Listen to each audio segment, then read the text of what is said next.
Hello दोस्तों, welcome to my channel Kartik one. और दोस्तों, जैसा कि कल के वीडियो में मैंने आपसे कहा था कि मैं आपके लिए लिजर्ड मैन से जुड़ी एक घटना आपके सामने लेकर आऊँगा, तो इसलिए आज की एक कहानी जो है मैं आपको लिजर्ड मैन के बारे में सुनाने वाला हूँ और कुछ इंडियन हॉरर स्टोरीज भी मैं आपको सुनाने वाला हूँ। लेकिन इससे पहले कि हम वीडियो स्टार्ट करें, आप फटाफट इस वीडियो को लाइक कर दीजिए और नीचे कमेंट में जाके पिक मी लिख दीजिए ताकि कल के वीडियो में मैं आपको शाउट आउट दे सकूँ। तो चलिए दोस्तों, चलते हैं इस लिजर्ड मैन के रहस्यमय गहराइयों में। तो दोस्तों, लिजर्ड मैन की एक घटना जो है वो अमेरिका के न्यू काउंटी शहर में हुई थी। 29 जून 1988 के दिन क्रिस्टोफर डेविस रोज की ही तरह रात को 2 बजे अपने काम से वापस आ रहा था, लेकिन फिर उसकी गाड़ी जो है एक हाईवे पर आकर अचानक से खराब हो जाती है। सड़क एकदम सुनसान थी, लेकिन गाड़ी रोकने के अलावा उसके पास और कोई रास्ता भी नहीं था। गाड़ी रोकने के बाद क्रिस्टोफर डेविस जैसे ही गाड़ी से नीचे उतरा और चेक करने लगा कि गाड़ी में क्या खराबी हुई है, उसे अपने पीछे से किसी की दौड़ने की आवाज़ आई। उसने जब पीछे मुड़ के देखा तो उसने देखा कि एक विचित्र और बहुत ही ज़्यादा भयानक प्राणी खेतों में से भागते हुए उसकी तरफ आ रहा है, और वो भागते हुए बहुत ही ज़्यादा खौफनाक आवाज़ें भी निकाल रहा था।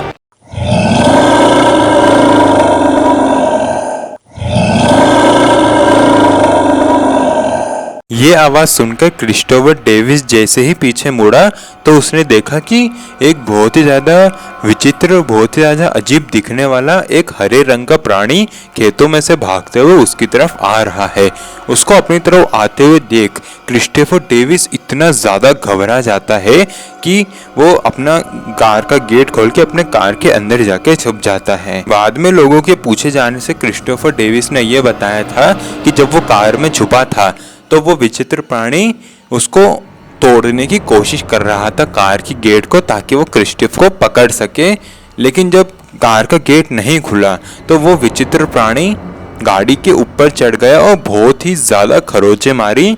और क्रिस्टोफर डेविस ने यह भी बताया था कि उसने अपने नाखून जो है बम्पर के एकदम अंदर तक गाड़ दिए थे। वो बहुत ही ज़्यादा शक्तिशाली प्राणी था, लेकिन वो कौन था उसके बारे में उसको कुछ भी जानकारी नहीं थी, क्योंकि उस रात से पहले उसने कभी भी ऐसा कोई जानवर देखा ही नहीं था। क्रिस्टोफर डेविस ने यह भी बताया था कि उस जानवर ने उसका साइड मिरर भी तोड़ दिया था। बाद में वहीं के एक पुलिस ऑफिसर के द्वारा चेक करने पर यह पता चला कि क्रिस्टोफर डेविस एकदम सच कह रहा है, क्योंकि उसकी गाड़ी के ऊपर ऐसे ऐसे निशान मौजूद थे जो कि ना तो किसी जानवर के करने से आ सकते थे और ना ही किसी इंसान के करने से आ सकते थे, क्योंकि उसके गाड़ी के बोनट और बम्पर पर किसी के बहुत ज़्यादा बड़े नाखून जो है एकदम अंदर तक गड़े हुए थे, और उसकी गाड़ी की हालत जो है एकदम शत विशत हो चुकी थी, जो कि किसी जानवर या इंसान द्वारा हो ही नहीं सकता।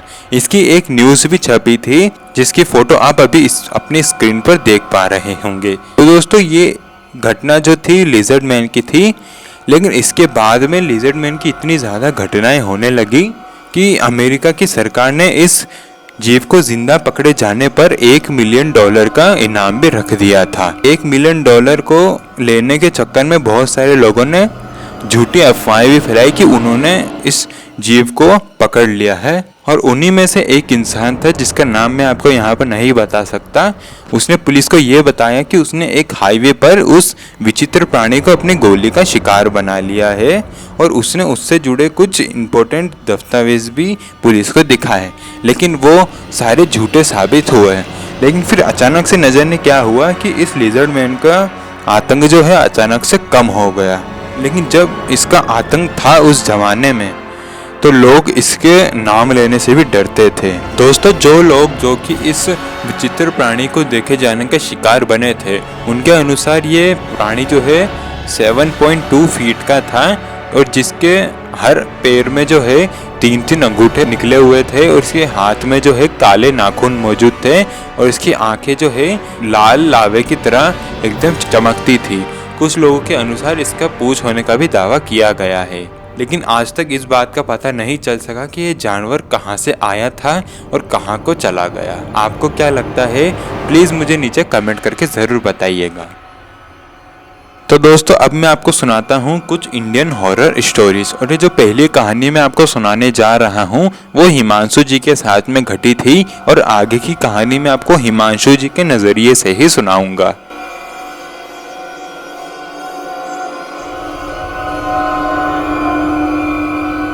हेलो, मेरा नाम हिमांशु है। यह घटना मेरे साथ 2004 में घटी थी, जब मैं और मेरी बहन रात के 3:30 बजे जो है एक आम के पेड़ में आम तोड़ने गए थे। तो दरअसल हुआ ये था कि 2004 में हम जो है 7 और 8 साल के थे। मेरी बड़ी बहन मुझसे 1 साल बड़ी है। मैं उस समय 7 साल का था और मेरी बहन 8 साल की थी। जहाँ हम रहते थे हमारे गाँव में एक बहुत बड़ा बगीचा था, और उसमें बहुत ही रसीले जो है आम उगा करते थे, और वो आम को हम रात में तोड़ तोड़ के खाया करते थे। ये हमारा रोज का काम था। हम रोज आधी रात को वहाँ जाते थे और वो आम तोड़ के खाते थे। 2004 की साल की किसी एक रात को हमने वही किया। हम वापस से उसी पेड़ के पास गए आम तोड़ने के लिए, और मेरी बहन ऊपर चढ़ी आम तोड़ने के लिए, और मैं नीचे ध्यान रख रहा था कि कोई आ ना जाए। फिर अचानक से उसी जगह पर उस बगीचे का मालिक आ जाता है, जिसके हाथ में बहुत बड़ा डंडा भी था, और वो चिल्ला भी रहा था कि ए कौन है वहाँ पर। तो मैंने मेरी बहन को आवाज़ दी कि जल्दी नीचे आओ, इस बगीचे का मालिक आ गया है। तो मेरी बहन सीधा उसी पेड़ से जो है नीचे कूद जाती है, जिसके वजह से उसके पेड़ में मौज आ जाती है, और वो ढंग से भाग नहीं पाती। लेकिन जितना भी उससे हो रहा था वो भाग रही थी। भागते भागते हम एक कब्रिस्तान के एकदम सामने जाके खड़े हो जाते हैं। हमें पता नहीं होता कि हम कब्रिस्तान के सामने आ चुके हैं। उसके बाद जब हम पीछे मुड़ के देखते हैं तो हमें पता चलता है कि अब उस बगीचे का मालिक जो है हमारा पीछा नहीं कर रहा है। तो हम बहुत ही आराम से जो है चलते चलते अपने घर जा रहे थे। हमने बहुत सारे आम जो है हमने अपने पास रख भी लिए थे, लेकिन मेरी बहन के पैरों में मोच लगी थी, इसलिए हम ज़्यादा तेज नहीं चल रहे थे, नॉर्मली ही चल रहे थे। चलते चलते ही अचानक से हमारी आंखों के सामने एक काली धुंधली आकृति आके एकदम खड़ी हो गई, जो सीधा हमें ही देख रही थी। देखने से लग रहा था वो आकृति किसी इंसान की होगी। ये देखकर मैं और मेरी बहन इतनी ज़्यादा डर गए कि हमसे जहाँ भागा जा रहा था हम भाग रहे थे, और बहुत जोर जोर से चीख भी रहे थे कि हमें बचाओ, हमें बचाओ। मैंने मेरी बहन का हाथ पकड़ रखा था, और हमसे जितना तेज हो रहा था हम भाग रहे थे। सीधा हम अपने घर जाके रुके थे। घर हम जैसे ही पहुंचे तो हमारे मम्मी पापा ने देखा कि हम बहुत ही ज़्यादा घबराए हुए हैं। तो सबसे पहले हमारे मम्मी पापा ने हमसे यही पूछा कि तुम इतनी रात को कहाँ गए थे। तो हमने उनको सच सच बताया कि हम आम तोड़ने गए थे। उसके बाद हमारे मम्मी पापा ने ये पूछा कि तुम इतनी रात को आम तोड़ने कहाँ गए थे। तो हमने बताया कि यहीं पास में जो बड़ा बगीचा है जहाँ पे बहुत ही अच्छे आम उगते हैं, हम वहीं गए थे आम तोड़ने के लिए। तो मेरे मम्मी पापा ने हमें डांटा तो नहीं, लेकिन हमें ये पूछा कि चलो आम तोड़ने गए थे वो तो ठीक है, लेकिन तुम इतना घबराए हो क्यों हो। तो हमने उन्हें पूरी बात बताई, और जब हमने उन्हें पूरी बात बताई कि हमारे साथ ऐसा ऐसा कुछ हुआ है, तो मम्मी पापा ने हम पर बहुत ज़्यादा गुस्सा किया। इतना गुस्सा उन्होंने आज तक भी हम पे नहीं किया था। उन्होंने हमें कहा कि कब्रिस्तान के सामने से कभी भी खाने की चीज़ नहीं ले जानी चाहिए, ऐसे में बुरी आत्माएं जो है पीछे पड़ जाती हैं। उस रात के बाद मैं और मेरी बहन कभी भी आम तोड़ने के लिए गए नहीं उस रास्ते पर। दोस्तों इसी से जुड़ा कुछ मिलता जुलता एक और इंसिडेंट है जो कि मैं आगे आपको सुनाने वाला हूँ। अगली घटना जो मैं आपको सुनाने वाला हूँ वो मयंक जी के साथ में घटी है, और आगे की कहानी मैं आपको मयंक जी के नज़रिए से ही सुनाऊंगा। हेलो, मेरा नाम मयंक है। 2015 में मैं 10th क्लास में पढ़ा करता था, और शाम को ट्यूशन भी जाया करता था। रात को 8 बजे जब मैं ट्यूशन से वापस आ रहा था तो मैंने देखा कि एक खाने की दुकान जो है खुली है। तो मेरा अचानक से मन कर गया कि मैं कुछ खा लूं, और मेरे पास उस समय कुछ पैसे भी मौजूद थे। तो मैंने वहाँ से कुछ नूडल्स वगैरह ले लिए, और वही खाते खाते मैं आगे आ रहा था। नूडल्स खाते खाते जब मैं आगे आया तो मेरे सामने एक कब्रिस्तान से जैसा कुछ आ गया, लेकिन मैं उस समय नेगेटिव एनर्जीज या भूतों पर विश्वास बिल्कुल भी नहीं करता था, तो मैंने उस कब्रिस्तान पे ध्यान ही नहीं दिया। मैं चुपचाप अपने नूडल्स खाते खाते अपने घर की तरफ बढ़ रहा था। फिर सडनली मेरे सामने जो है एक सफ़ेद साड़ी पहन के एक औरत आ गई, जिसने अपना मुंह जो है अपने घूंघट से ढका हुआ था। उसको देख कर मैं थोड़ा घबरा गया, क्योंकि अचानक से कोई भी इंसान ऐसे आधी रात में सामने आएगा तो डर तो लगता ही है, और मेरे साथ भी वही हुआ। मैं थोड़ा सा घबरा गया था और घबराते हुए ही चेहरे से मैंने उससे पूछा कि तुम कौन हो। तो उसने मेरे सवाल का कोई भी जवाब नहीं दिया। उसने जो है अपने हाथों के इशारे से मुझे अपनी तरफ बुलाया। वो तो मेरी किस्मत अच्छी थी कि उस समय जो हुआ उस समय बच गया। दरअसल हुआ ये कि जब उस औरत ने मुझे अपनी तरफ हाथ करके बुलाया और मैं उस समय जाने ही लगा था कि अचानक से पता नहीं कहाँ से एक बहुत तेजी से हवा का झोंका आ गया और उस औरत के मुंह पर रखा वो घूंघट हट गया। उसके मुंह पर रखा वो घूंघट जब हटा तो मैं समझ गया कि ये कोई औरत नहीं है, ये कोई चुड़ैल या फिर कोई डायन ही है, क्योंकि इसका चेहरा जो है आधा कटा हुआ था, आधा मुंह उसका था ही नहीं। और ये देखकर मैं इतना ज़्यादा डर गया कि मेरे हाथ में जो नूडल्स थे वो वहीं गिर गए और मैं अपने घर की तरफ बहुत ज़्यादा तेज़ी से भाग गया। और जब मैं घर में जब पहुंचा और उस समय मेरी मम्मी जग रही थी तो मैंने मेरी मम्मी को सारी बात बताई कि मेरे साथ क्या क्या हुआ। तो उन्होंने मुझे डांटा तो नहीं, लेकिन ये कहा कि तुम जिस रास्ते से निकल रहे थे उस रास्ते पे वैसे भी बहुत सारी आत्माएं घूमती है और किसी भी ऐसी जगह से नहीं गुजरना चाहिए जहाँ पे ऐसी आत्माएं घूमती हो, और वहाँ से खाना लेकर तो बिल्कुल भी नहीं गुजरना चाहिए, ऐसे में बुरी आत्माएं जो हैं आपके पीछे पड़ जाती हैं। और उस दिन की बात से मैं उस रास्ते से ना तो कभी कोचिंग गया और ना ही कोचिंग से कभी आया। मैंने अपना रास्ता ही बदल लिया और उस दिन के बाद मैंने कभी भी अपने आसपास जो है नेगेटिव एनर्जीज फील नहीं की। लेकिन हाँ, जब मेरे साथ वो घटना घटी थी उस रात को मुझे बहुत ही ज़्यादा डरावने सपने आ रहे थे और उसी सपने में मुझे वही औरत बार बार आ रही थी और अपनी तरफ इशारा करके बुला रही थी और मैं नींद में ही चीखने लग जाता था। ये देखकर मेरी माँ उठ के मेरे पास आई और वो पूरी रात मैंने जागते हुए काटी थी। सुबह होते ही मेरी माँ जो है मुझे एक तांत्रिक जी के पास में लेके गई। उन तांत्रिक जी ने मेरी माँ को बताया कि इसके ऊपर एक बुरी आत्मा का साया पड़ गया है और उससे पीछा छुड़ाने के लिए मैं आपको एक ताबीज़ दे देता हूँ। वो ताबीज़ मैंने आज तक भी अपने पास में संभाल के रखा है और मुझे ऐसा लगता है कि उस ताबीज़ की वजह से ही आज तक मेरे पास जो है मुझे कभी भी कोई नेगेटिव एनर्जीज फील नहीं हुई। और दोस्तों, ये आखिरी घटना जो मैं आपको सुनाने जा रहा हूँ वो पीयूष जी के साथ में घटी थी और आगे की कहानी मैं आपको पीयूष जी के नज़रिए से ही सुनाऊंगा।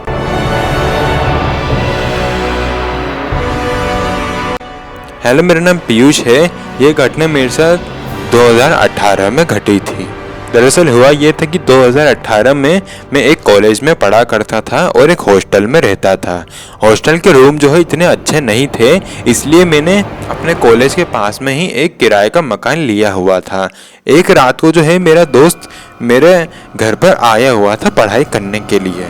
हम लोग पढ़ाई कर ही रहे थे। पढ़ाई करते करते रात के 1-1:30 बज गए और उस समय मुझे बहुत सी ज़्यादा नींद आ रही थी। लेकिन नींद को भगाने के लिए मैंने मेरे दोस्त से कहा कि चल थोड़ा बाहर वॉकिंग करके आते हैं ताकि हमारी नींद उड़ सके और हमें नींद ना आए और हम और ज़्यादा पढ़ाई कर सके। तो मेरे दोस्त ने कहा कि ठीक है, चलते हैं घूमने के लिए। तो हम हमारे ही घर के बाहर थोड़ा सा घूम रहे थे। थोड़ी देर घूमने के बाद मेरी दोस्त की गर्लफ्रेंड का जो है अचानक से फ़ोन आ गया और मेरा दोस्त जो है अपनी गर्लफ्रेंड से बात करने लगा। और मैं भी अब घूमते घूमते जो है बोर हो गया था, तो मैं एक पेड़ के नीचे जाके बैठ गया। कुछ देर तक वहीं बैठने के बाद जो है मुझे अचानक से नींद आने लग गई। लेकिन फिर अचानक से मैं जिस पेड़ के सामने बैठा था उसी पेड़ के सामने एक और पेड़ था। वहीं पर एक लड़की जो है मेरे ही स्टाइल में जिस तरह से मैं बैठा हुआ था अपने पैरों पर हाथ रख के, उसी तरह से वही लड़की जो है मेरे एकदम सामने बैठी हुई थी और वो सीधा मुझे ही देख रही थी। उसके आधे चेहरे पर जो है उसी के बाल लगे हुए थे, जिसके वजह से उसका आधा चेहरा मैं नहीं देख पा रहा था। लेकिन उसका वो आधा चेहरा देख के ये दिख रहा था कि वो बहुत ही ज़्यादा परेशानी में है। तो मैंने उसको आवाज़ दी कि हेलो, तुम कौन हो और इतनी रात को यहाँ क्या कर रही हो? तुम बहुत ही ज़्यादा परेशान लग रही हो। तुम्हें कुछ मदद की ज़रूरत है क्या? अगर तुम्हें कुछ मदद की ज़रूरत है तो मुझे बताओ, मैं और मेरा दोस्त यहीं रहते हैं, हम तुम्हारी मदद कर सकते हैं। लेकिन उसने मेरे सवाल का कोई जवाब नहीं दिया। तो मैंने उसको कहा कि आपका नाम क्या है? तो उसने अपनी उंगली से जो है मेरी पेड़ की तरफ इशारा किया और इशारा करने के बाद उसने कहा कि तुम जिस पेड़ के नीचे बैठे हो वो मेरा घर है, तुम वहाँ से हट जाओ नहीं तो तुम्हारे साथ बहुत बुरा होगा। ये सुनकर मुझे हंसी आ गई। मैंने ये सोचने लग गया कि किसी लड़की जो है उसका घर किसी पेड़ पर कैसे हो सकता है। फिर अचानक से वो लड़की जो है बहुत ही ज़्यादा खौफनाक आवाज़ों में जो है चीखने लग गई और उसी के साथ साथ वो हंस भी रही थी।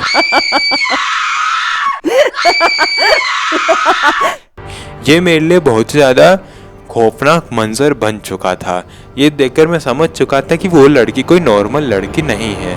ये देखकर मैं बहुत ज़्यादा डर गया और वहाँ से भागने लगा और मेरे दोस्त को मैंने आवाज़ दी कि हे यहाँ से निकलो, यहाँ कुछ गड़बड़ है। वो मुझसे पूछ रहा था कि क्या गड़बड़ है। मैंने कहा पहले यहाँ से निकलो, मैं बाद में बताऊँगा। और इसके बाद हम उस जगह से निकल गए और सीधा अपने रूम में जाके हम वहाँ रुके और मैंने अंदर से अपना रूम बंद कर लिया। उसके बाद मेरा दोस्त जो था उसको मैंने मेरी सारी घटना बताई कि मेरे साथ क्या क्या हुआ है। और घटना बताने के बाद मेरे दोस्त ने मुझे जो बताया वो सुनकर मेरे पैरों के नीचे से ज़मीन खिसक गई, क्योंकि उसने मुझे ये बताया कि मैं जिस पेड़ के नीचे बैठा था वहाँ पर 2 साल पहले एक लड़की ने जो है सुसाइड की थी फांसी लगाकर। बहुत लोग ये कहते हैं कि आज भी उस पेड़ के आसपास जो है वो लड़की दिख जाती है और तुमने ये बहुत बड़ी गलती की है उस पेड़ के नीचे बैठकर। पहली गलती थी इसलिए शायद उस आत्मा ने तुम्हें छोड़ दिया है, लेकिन आज के बाद उस पेड़ की तरफ आंखें घुमाकर भी मत देख लेना, नहीं तो तुम्हारी जान तो गई। उस रात के बाद मैं कभी भी ना तो मैंने उस पेड़ की तरफ देखा और ना ही मैं रात में कभी घर से बाहर निकला, और ना ही ये घटना मैंने कभी अपने घर पे फ़ोन करके बताई, और ना ही मैंने आज तक भी ये बात अपने घर पे किसी को बताई है कि मेरे साथ ये सब हुआ था।